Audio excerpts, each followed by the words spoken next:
This video shows how to update your Angular CLI. That's what we have here when I say to my machine, to my project, ng version. Then the machine will say, okay, your version is okay, it's 15. So because the Angular CLI is 15, warning, the current version of Node is not supported by Angular. So this is wrong. And how do we solve that? I've written it down in my small blog. So we have to use npm install and then the Angular CLI latest version. So I'm copying this one, and then I say ng or npm. Let's say npm will work. So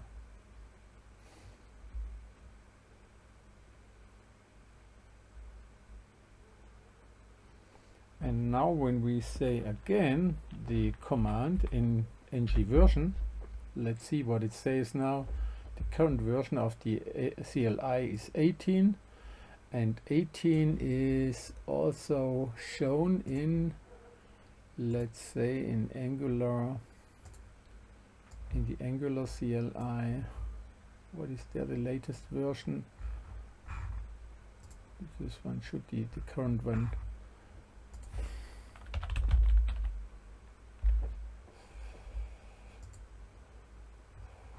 Somewhere it is, but the current version is also 18.